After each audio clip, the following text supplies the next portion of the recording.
ሰላም እንዴት ናችሁ? ደህና ናችሁ? አለው እግዚአብሔር ይመስገን ከኔ ጋር ሁሉ ሰላም ነው። ዛሬ በጣም የሚገርም የሚጣፍጥና ቀላል የሆነ ቆንጆ የፒዛ አሰራር አብረን እንየው። አብረን እንቆይ እስከመጨረሻ ይሁን። የምር በጣም ቆንጆ ነው እና በጣም ነው የሚጣፍጠው። እስከመጨረሻ ከኔ ጋር ቆዩ እና ሞክሩት። እኔ በቦካውት መሰረት ሊጡን አብኩታችሁ ሞክሩት ከውጭ ከምትገዙ ማለት ነው። እና በጣም አሪፍ ነው እና አብረን እንስራ። እዚህ ጋር የሚያስፈልገን አንድ ኩባያ የሚሆን ወተት፣ ለብ ያለ ወተት መሆን አለበት ወተቱ ማለት ነው። እና እዚህ ጋር ደግሞ 2 የሾርባ ማንኪያ እርሾን የተጠቀምኩት 2 ማንኪያ የሾርባ ማንኪያ እርሾ። ከዛ ለ10 ደቂቃ ሸፍነን እናስቀምጣለን። እንደዚህ ኩፍ እስከምልልን ድረስ። ኩፍ ካለ በኋላ ዘይት ያስፈልገናል። ዘይት በመጨመሩት ልክ ነው እንትን የምትሉት ማለት ነው። እዚህ ጋር ዘይትና እርጎ ነው የጨመርኩት። እርጎና ዘይት ጨምሬ አንድ ላይ መታወት ማለት ነው። እና እኔ የሚሰራው ፒዛ 3 ነው የምሰራው። ስለዚህ 2 ኩባያ ዱቄት ነው ተጠቀምኩት። 2 የሻይ ማንኪያ ቤኪንግ ፓውደር እና 1 ማንኪያ ጨው ነው የጨመርኩት። ከዛ ዱቄቱ ደግሞ 2 ኩባያ ዱቄት ስላደረኩት ቀስ እያላችሁ እየመታችሁ ምናምን ትጨምራላችሁ። በአንድ ሳይን ቀስ እያላችሁ እኔ በማረገው መልኩ ማለት ነው።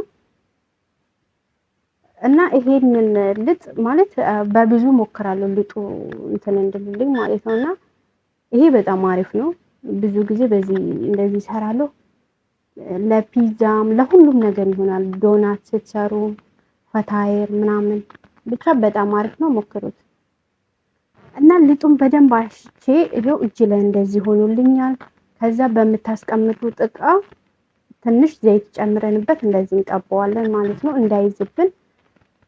ከዛ ዘይቱን ደግሞ ከላይ እንቀባዋለን ትንሽ በጣም ኩፍ እንድልልንና ዘይቱ እንትኑ ኩፍ ስል ድርቅ እንዳይል ማለት ነው። እና ከዛ በፌስታል እንደዚህ ሸፍኜ ለ30 ደቂቃ እስከ ኩፍ እስከ 30 ከ30 እስከ 40 ማለት ነው።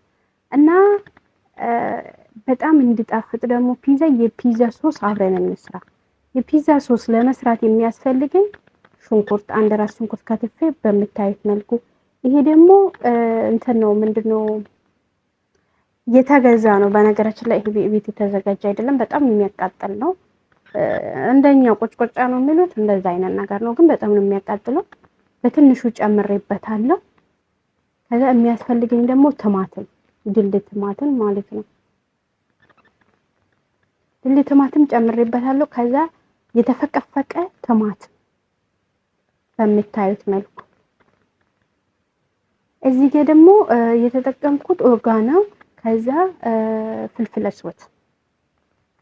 እናንተ የቤታችሁ ውስጥ ያለውን ቅመም መጨመር ትችላላችሁ።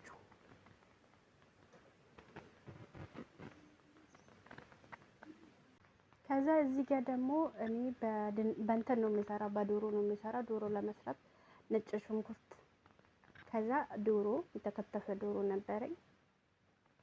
ያው እናንተ በቤታችሁ ውስጥ ማረግም ከፈለጋችሁ እንደዛ፣ ካልፈለጋችሁም እንደዛ። እና እዚህ ጋር ፓፕሪካ፣ የተፈጨ ነጭ ሽንኩርት እና ቆንዶ በርበሬ የጨመርኩበት ማለት ነው።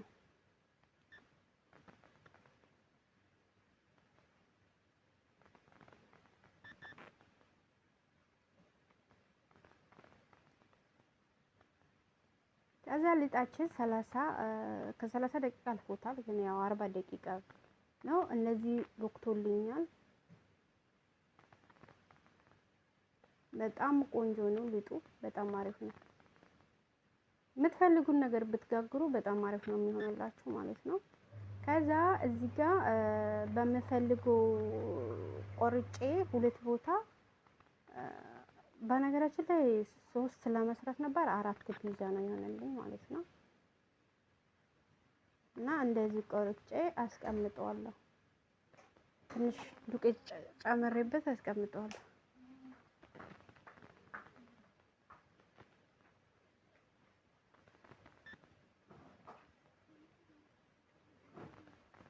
ሁለት 4 ነው የሚሆነው።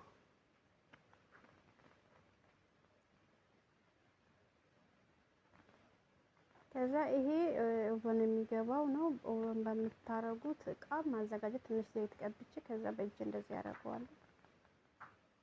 በእጅ ከጋገርኩት በኋላ በሹካ ይሄ በምታዩት መልኩ ማለት ነው የምናረግበት እንትኑ ውስጥ እንድገባ እና ቆንጆ ጣዕም እንዲኖረው ልክ ከውጭ እንደተገዛ በጣም ነው ቆንጆ ነው። በጣም ነው ጣፍጥ። ይሄው የሰራሁት ይሄን ነው እና ሞክሩት። ቪዲዮ ላይክ አድርጉልኝ።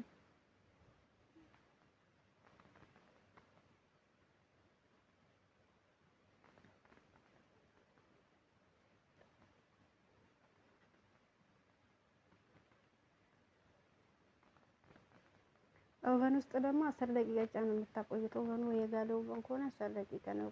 ግን ከላይ ጥንጥ አድርጌለው